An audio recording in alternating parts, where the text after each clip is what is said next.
Hello and welcome back to Always Ours, Chapter 12, Hosu's Burning Down. Summary: the author's quirk pushes a huge confrontation in Hosu. For the first time, the consequences of their quirk are rebounding on them. Once, a long time ago, they thought their quirk was something boring, something to be laughed at, something that would never make them a hero. Their quirk, narrative, allowed them to bring written words to life. Other people's words, stories, from books, characters that looked intimidating but couldn't actually interact with the world. A party trick, an entertainer's gimmick. Nothing heroic about it. So they'd busted their ass training, pushed their body to its limits, worked on reaction times, combat skills, and strategy, made it into UA on merit alone, their useless quirk barely factoring into their acceptance. They'd been assigned into Class 1A, the class that produced shining examples of heroism. They'd been so excited, but there were already 20 students in the class. 20 students that Aizawa Sensei called upon, evaluated, and ranked. 20 students whose names he remembered. They weren't one of them. It must have been a mistake, an administrative error, because Aizawa's eyes would skip right over them during roll call, like they weren't even there. Their classmates would forget they existed between one conversation and the next. They were used to being overlooked, plain, forgettable. If their quirk wasn't what it was, they'd think they were actually invisible. But they weren't used to teachers who let a blonde, explosive maniac nearly murder a classmate in cold blood right in front of everyone. That's when they used the journal. Before, they'd only brought other authors' words to life. Characters, scenarios, harmless entertainment. But that day, frustrated and angry and tired of being ignored, they'd written their own entry. And the next morning, Aizawa showed up looking almost exactly as they'd written. Dark circles, sluggish movements, barely functioning. It had been thrilling. Their words were just as powerful as any published author's, maybe more so. So they'd written again. We get a teacher who actually cares about the students. And suddenly, Hamato Splinter was their homeroom teacher. Kind, attentive, patient with all 20 official students. Still didn't notice them, though. But that was okay. They had power now. They could fix things. The sports festival had been their real test. When Hamato Leonardo transformed into that dragon, stealing all the attention, they realized that the opportunity. They'd worked so hard. Harder than most of their classmates, but if they wrote themselves as the first place winner, nobody would believe it. Half their class still forgot they existed. But second place? That was believable. And giving first to Hitachi Shinso, pure spite. The purple-haired boy got special attention from their former homeroom teacher, the legendary Eraserhead, and they would have killed for that kind of mentorship. But no, overlooked again. It wasn't fair. Maybe that's why they'd written the thing about Netsu and Splinter Sensei being in a relationship. Just to test the limits. Just to see what else their quirk could do. And it had worked. The power was limitless. So when Uwabami didn't offer them the commercial opportunity she'd given the other girls, they'd written a small correction. My mentor and everyone else will notice my potential during a real crisis. Just a little push. Just something to prove themselves.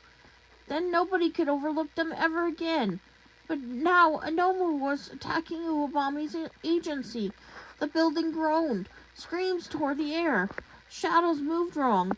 They froze as Uwabami shoved them under a collapsed light fixture, shouting at them to run. Go! I'll handle this! Move! This wasn't what they meant. The Numu smashed the far wall, and concrete dust rained. They scrambled back, trembling. I didn't mean this. I didn't want people to get hurt. I just wanted to be noticed. Something exploded outside. A fireball roared over their head. They stumbled into the chaos.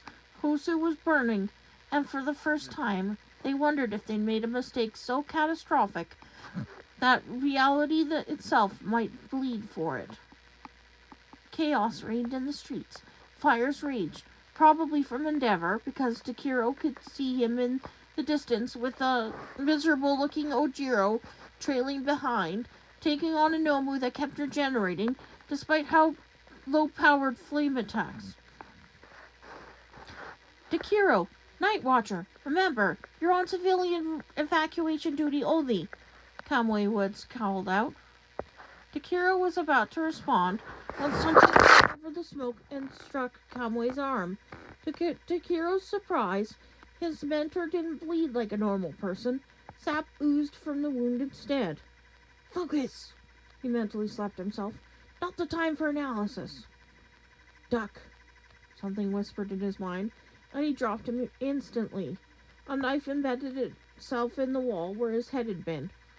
You fakes are only children! A figure emerged from the smoke. Red scarf, noseless face, aura of absolute danger. I will give you this one chance to run. Leave this one to me. Takiro's blood froze. The hero killer, Stain. Run, Takiro, run! Night Watcher, get the civilians to safety! Kamui shouted. Takiro wanted to obey. He really did. But he also knew Ingenium had gotten lucky surviving their encounter. He suspected Stain wasn't done with Hosu. He should have said something to Kamui, to Raphael, to Splinter Sensei, but he hadn't, because no teacher had ever taken his warning seriously before. Even Splinter Sensei, who had been kinder than anyone, who'd saved his life, Takiro had still hesitated. And now Kamui would die if he didn't do something. Push right, the voice urged, and he trusted it. He shoved Kamui aside as a Wazakashi struck down, catching his collarbone and bouncing off. Pain exploded through his shoulder. He couldn't move, paralyzed by Stain's quirk. Takiru! Night Watcher's voice crackled with fear. Stain stood over him, katana raised, but he didn't strike. That was foolish. Why would you risk your life for him? He pointed at Kamui with disgust. When he was one of the fakes who didn't step in to help when a child was being suffocated. The Night Watcher was there, sighs appearing in his hands from somewhere on his belt, taking a protective stance over Takiro's paralyzed form. The Hamato boys were definitely related, Takiro thought, through his blaze of pain, because Night Watcher moved exactly like Leonardo had during the sports festival. Fluid, precise, like water flowing around obstacles. Every time Stain swung his katana, Night Watcher caught it with one sigh and struck back with the other. The choreography was beautiful and terrifying.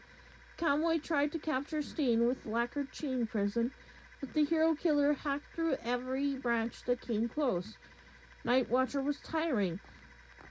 Takiro could see it with the slight tremor in his arms.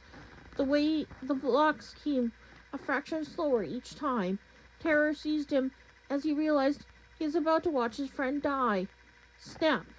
A white cloth snapped through the air, binding Stain's arms to his sides. Your fight is with me. Takiro couldn't help gaping, because standing in the smoke, eyes blazing red, was Eraserhead. The cafe he had rented was a quiet one already, but it was close enough to UA and had readily agreed to put up a closed for maintenance sign at his request. Privacy mattered. Control mattered. He had not wanted to do something so simple as tea, but this was refined, intentional.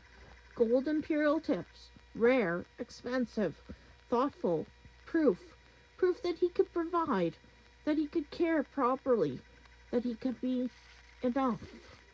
Across from him, Splinter sat stiffly, too stiff. Netsu noticed immediately. He catalogued it in the way he catalogued everything: posture, ear position, micro movements, agitation, distress. Not comfort, not safety. A small quiet part of it noted. This is not how a willing partner behaves. He ignored it. Is there something the matter? He asked instead. Tone gentle, controlled.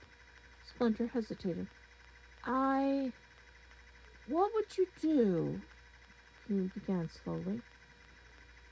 If you found yourself in a world where your children didn't remember you and had a better life without you, but were being manipulated into it. Netsu stilled. Children? He echoed. You have pups. Not biologically, Splinter said, but they needed me, and I needed them. Or maybe I only thought they did. Pain flickered across his face. They're happier without me, and it hurts so much. Something in Netsu's chest tightened.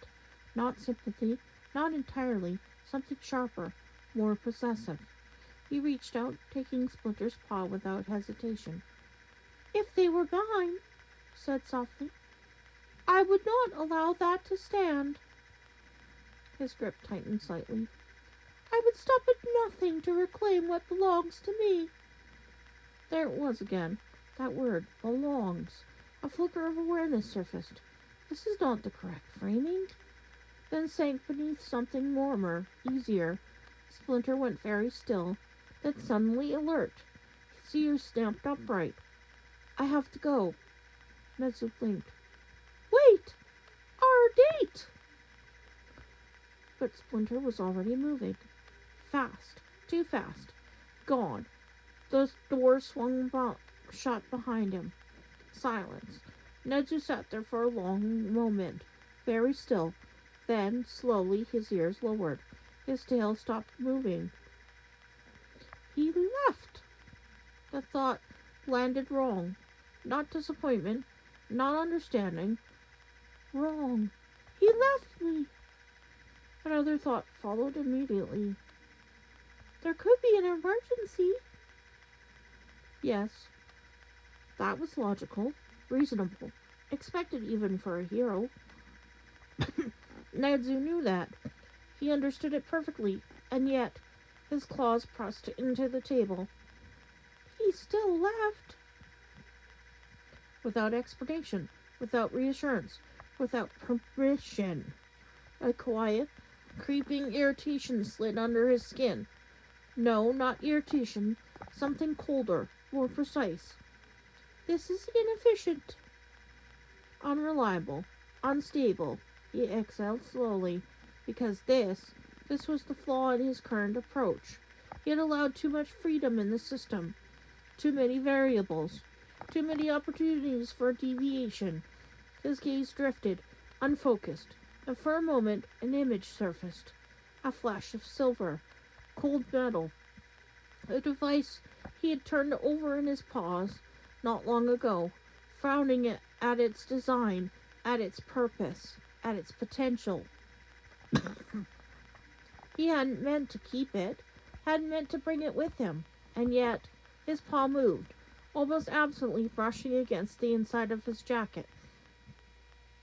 Feeling the shape there, he stilled. Slowly, very slowly, understanding settled into place. Not all at once, not consciously, but enough. If he cannot leave, the thought came fully formed, clean, elegant, horrifying. Netsu's breath caught, because he knew that was wrong. That crossed a line he could not uncross, that it would risk everything Namuri and Rai feared, would make it true. His claws curled slightly. No, he murmured. A pause, then quieter.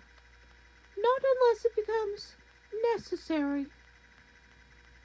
The justification slid into place with frightening ease, because he wasn't forcing anything, not yet.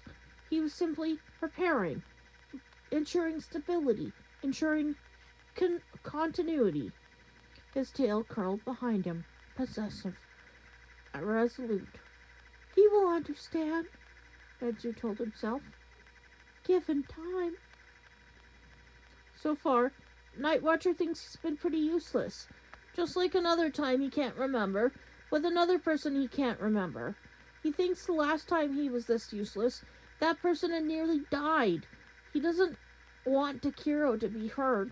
He can't let Takiro be hurt. Not like his brother? Does he have a brother? He shakes his head.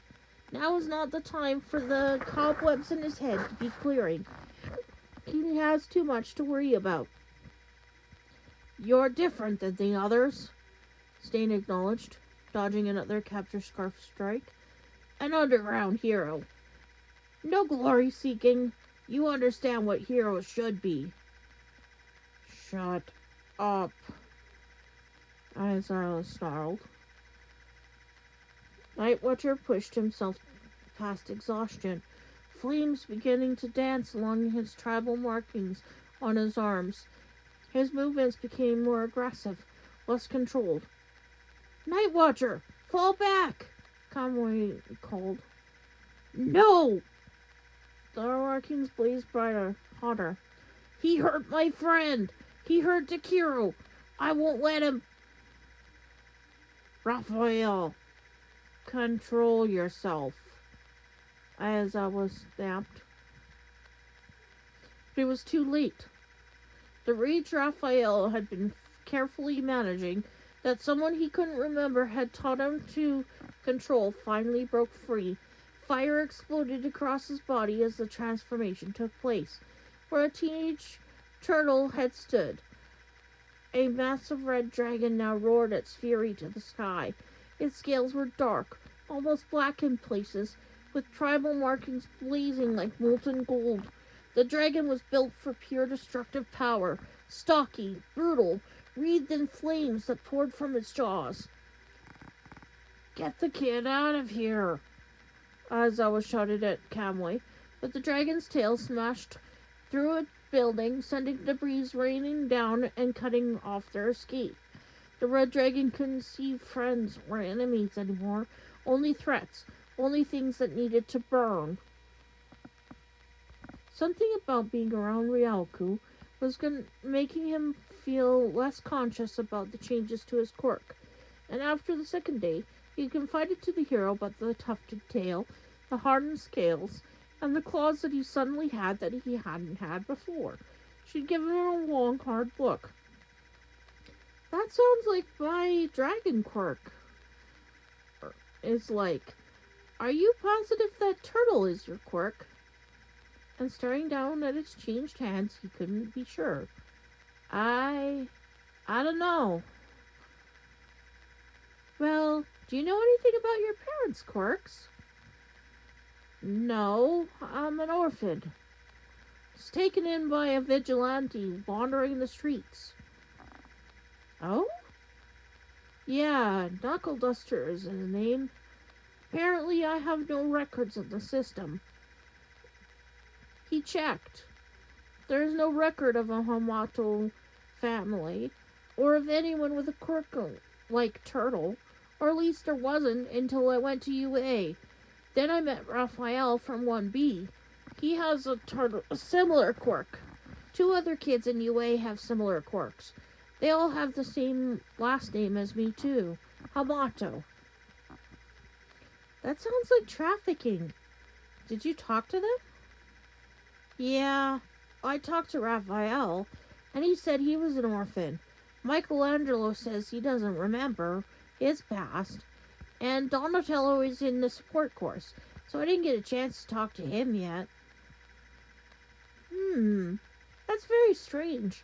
I'll tell you what, I've got more connections than an old vigilante. I can search the Hero Network and see what I can find. Maybe you really are family. Leo paused. Perhaps he really did have family. And then suddenly, Leo felt something like a connection, like someone was reaching out to him, and his markings lit up blue. He gasped, Leonardo! Leo was beyond listening to anything but the call as wings burst from his back, and he leapt from the sky. And that's the end of that chapter.